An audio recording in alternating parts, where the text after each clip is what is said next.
Hello dear friends, temple of heaven, Beijing, China. ഈ വഴിയിൽ ഈ വേലി പോലെ കാണുന്നത് പോപ്പുലർ ട്രീ ആണ്. അതിൻ്റെ ടിമ്പർ എടുക്കാൻ വേണ്ടി അവർ പർപ്പസ്ഫുള്ളി വളർത്തുന്നതാണ്. പോപ്പുലർ പ്ലാന്റേഷൻസ് ഈ ടിമ്പർ കൊണ്ട് ഫർണിച്ചറൊക്കെ ഉണ്ടാക്കും. ടെമ്പിളിലേക്ക് പോകുന്ന വഴിയാണ്. ഇടയ്ക്ക് കേൾക്കുന്ന ശബ്ദം ബസ്സിലെ വർത്തമാനങ്ങളാണ് കേട്ടോ.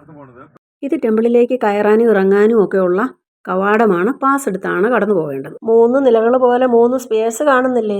ഓഡ് നമ്പേഴ്സാണ് ലക്കെന്നാണ് ഇവിടുത്തെ വിശ്വാസം. അതാണ് അങ്ങനെ. പിന്നെ ഈ മുറ്റത്ത് അവരുടെ ആചാരപ്രകാരം തീ കത്തിക്കാനുള്ള നെരിപ്പോടുകൾ അല്ലെങ്കിൽ ഓവനുകൾ ഇവിടെയുണ്ട്.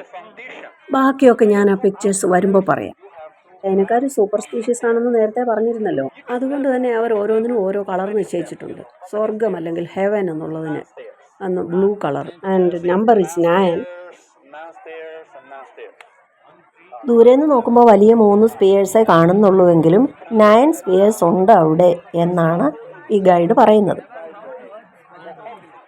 9 ആണ് ഹെവൻ്റെ നമ്പർ എന്നുള്ളത് കൊണ്ട് 9ൻ്റെ മൾട്ടിപ്ലൈ 27 ആണ് ഓരോ സെക്ടറിലുള്ള സ്റ്റെപ്പിൻ്റെയും എണ്ണം. പല സെക്ടറുകളായിട്ട് സ്റ്റെപ്പ് കാണുന്നുണ്ടല്ലോ, ടെമ്പിളിലേക്ക് എത്തിച്ചേരാനുള്ള സ്റ്റെപ്സ്. പക്ഷേ നമ്മുടെ നാട്ടിലും ഇതുപോലുള്ള മിത്തുകൾ അല്ലെങ്കിൽ വിശ്വാസങ്ങൾ ഉണ്ടല്ലോ, എണ്ണത്തിലും മറ്റും. നല്ല ലക്ഷണങ്ങൾ എന്നൊക്കെ നമ്മൾ പറയാറുണ്ടല്ലോ. ഇതിനകത്ത് അങ്ങ് പുറകിൽ കറുത്തിട്ട് 4 ടാങ്കുകൾ പോലെ കാണുന്നത് ഓവനാണ് ശരിക്കും.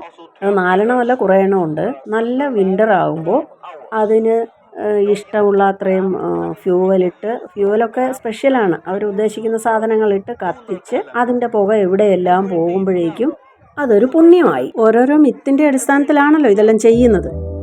ഒരു ബ്ലൂ റെക്ടാങ്കുലർ തിങ് അതിൻ്റെ മുകളിൽ കണ്ണാടി പോലെ വെച്ചിരിക്കുന്നത് കാണുന്നുണ്ടായിരിക്കുമല്ലോ. ഹെവനിൻ്റെ കളർ ബ്ലൂ എന്നാണ് ഇവിടുത്തെ അസംഷൻ, ഇവിടുത്തെ വിശ്വാസം. അതുകൊണ്ട് ഇത് ബ്ലൂ ടെമ്പിളാണ്, ചൈനയിലുള്ള ഏക ബ്ലൂ ടെമ്പിൾ. ബ്ലൂ ഒഴിച്ചുള്ള കളറുകൾ വളരെ കുറച്ചേ അതിൽ കാണൂ. ഇനി ഇവിടുത്തെ ഗ്രൗണ്ടാണ് അല്ലെങ്കിൽ നടപ്പാട. കല്ലുകളാണ്, കൊത്തിയെടുത്ത കല്ലുകൾ. നിലത്തിൻ്റെ ചുണ്ണാമ്പ് കല്ലുണ്ട്, അല്ലാത്ത കല്ലുണ്ട്, സ്ലേറ്റ് കല്ല് പോലത്തെ കല്ലുണ്ട്. പക്ഷെ സ്ലേറ്റ് കല്ലാണോ എന്നറിയില്ല, അവരങ്ങനെ പറഞ്ഞില്ല, അത് മെൻഷൻ ചെയ്തില്ല. ഇത് നമ്മുടെ ലോട്ടസ് ടെമ്പിൾ പോലെയാണ്. പ്രത്യേകിച്ചൊരു പ്രതിഷ്ഠയൊന്നുമില്ല. ഏതെങ്കിലും ഒരു ഈശ്വരൻ്റെയോ ഒരു വ്യക്തിയുടെയോ അങ്ങനെയൊന്നും ഒരു പ്രതിഷ്ഠയില്ല. ആ മുകളിലേക്ക് നോക്കിയ ഒരു നീല കണ്ണാടി പോലെ ഒരു റെക്ടാങ്കുലർ സ്ട്രക്ചർ കാണുന്നില്ലേ മുകളിൽ വെച്ചിരിക്കുന്നത് സ്പെഷ്യലായിട്ട്? അതുപോലെയൊന്ന് അകത്തുമുണ്ട്, അത്രയേ ഉള്ളൂ. പിന്നെ എല്ലായിടത്തും ചെന്ന് ഫോട്ടോ എടുക്കാനൊന്നും അനുവാദമില്ല കേട്ടോ. എല്ലാ ഫോട്ടോസും ഒന്നും എടുക്കാൻ പറ്റില്ല.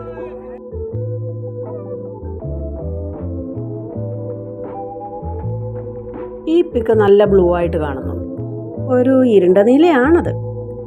അതിൻ്റെ അകവശത്തേക്കാണ്.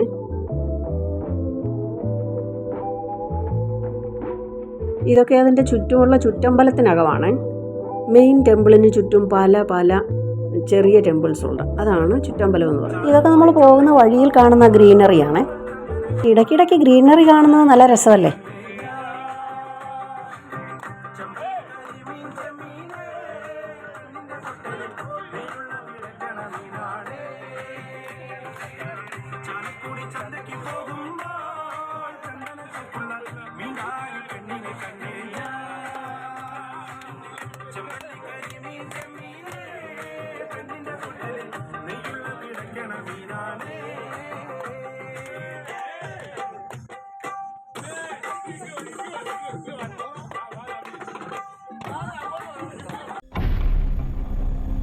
പോകുന്ന വഴി കാണുന്ന വമ്പൻ കെട്ടിടങ്ങളാണ് ഈ കാണുന്നത്. വളരെ ഉയരത്തിലുള്ള വലിയ വലിയ കെട്ടിടങ്ങളാണ്.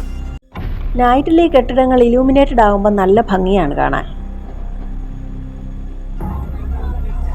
ഇതാ ടെമ്പിളിൻ്റെ ചുറ്റിലുള്ള കെട്ടിടങ്ങളുടെ മേൽക്കൂരയും ഡിസൈനും ഒക്കെയാണ്.